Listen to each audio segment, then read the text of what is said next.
અમદાવાદ પૂર્વ લોકસભા બેઠક પર ભાજપના ઉમેદવાર હસમુખ પટેલ 15 એપ્રિલે ઉમેદવારી ફોર્મ ભરશે। અમદાવાદ પૂર્વ બેઠક પર ભાજપે હસમુખ પટેલને ટિકિટ આપી છે। હસમુખ પટેલ 15મી એપ્રિલે એટલે કે સોમવારે ઉમેદવારી ફોર્મ ભરશે। ઉમેદવારી કરતા સમયે હસમુખ પટેલ રેલી કે રોડ શો નહીં કરે, પરંતુ ફોર્મ ભરવાના એક દિવસ એટલે કે આવતીકાલે મત વિસ્તારમાં બાઇક રેલી યોજશે।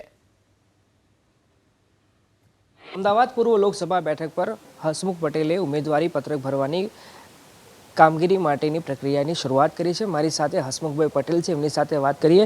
હસમુખભાઈ, હવે ગણતરીના કલાકો બાકી છે, આપ ફોર્મ ભરવા જઈ રહ્યા છો, તૈયારીઓ કેવી રીતે ચાલી રહી છે?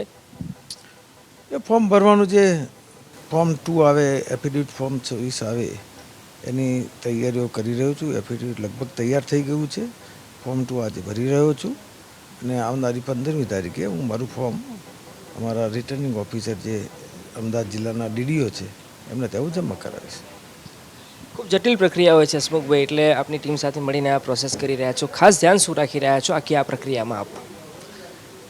ખાસ એવી કોઈ જટિલ પ્રક્રિયા નથી લાગતી, કારણ કે ફોર્મ ખૂબ સરળ છે, પણ એમાં મારું મતદાર યાદીમાં નામ પ્રમાણે ફોર્મ ભરેલું હોવું જોઈએ। મારા પ્રસ્તાવક જે હોય એનું પણ મતદાર યાદી પ્રમાણે નામ હોય અને એમનું નામ મતદાર યાદીમાં હોવું કમ્પલસરી છે। આ બે વિષય ખાસ મહત્ત્વના છે અને એફિડેવિટમાં તમે જે રજૂઆત કરો એ સાચી હોવી જોઈએ। બાકી કોઈ ખાસ જટિલ પ્રક્રિયા મને લાગતી નથી। હસમુખભાઈ, આવતીકાલે આપનો કાર્યક્રમ કયા પ્રકારનો રહેવાનો છે? કેમ કે આપ જ્યારે ફોર્મ ભરવા જવાના છો ત્યારે રેલી નથી કરવાના, તો ફોર્મ જ્યારે ભરવાના છો 15 તારીખે, એ દિવસો કાર્યક્રમ શું રહેવાનો છે અને આવતીકાલે શું કાર્યક્રમ રહેવાનો છે આપનો? ફોર્મ ભરવા દિવસે કોઈ રેલી કે એવું કોઈ આયોજન કર્યું નથી। આવતીકાલે આંબેડકર જયંતિ છે, એની ઉજવણી થશે। સવારે હું સારંગપુર ખાતે જે આંબેડકરજીની પ્રતિમાને માલ્યાર્પણ કરીશ। ત્યારબાદ અમારા બાપુનગર સ્થિત મધ્યસ્થ કાર્યાલયથી એક બાઇક રેલીનું આયોજન કર્યું છે। બાઇક રેલી અમારા વિસ્તારમાં કાર્યકર્તાઓ સાથે ફરીશું અને ફોર્મ તો 15મી ભરવાનું છે। આવતીકાલે કોઈ બીજો કાર્યક્રમ નથી। અચ્છા, ફોર્મ ભરવાના આપ જઈ રહ્યા છો 15 તારીખે, ત્યારે એનો આખી રૂપરેખા શું રહેવાની છે?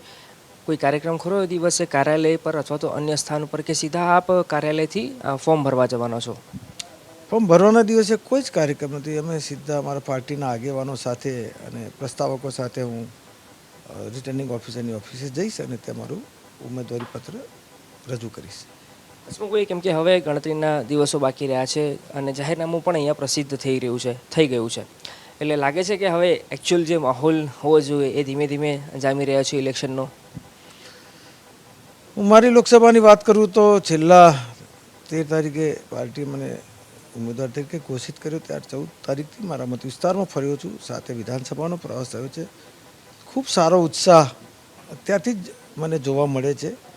હજુ પણ એ ઉત્સાહમાં ઉમેરો થશે, પરંતુ ઉત્સાહ ખૂબ સારો છે અને જનતાએ નરેન્દ્રભાઈ મોદીને ત્રીજી વખત પ્રધાનમંત્રી બનાવવાનું મન બનાવી દીધું હોય એવું મને ચોક્કસ લાગે છે।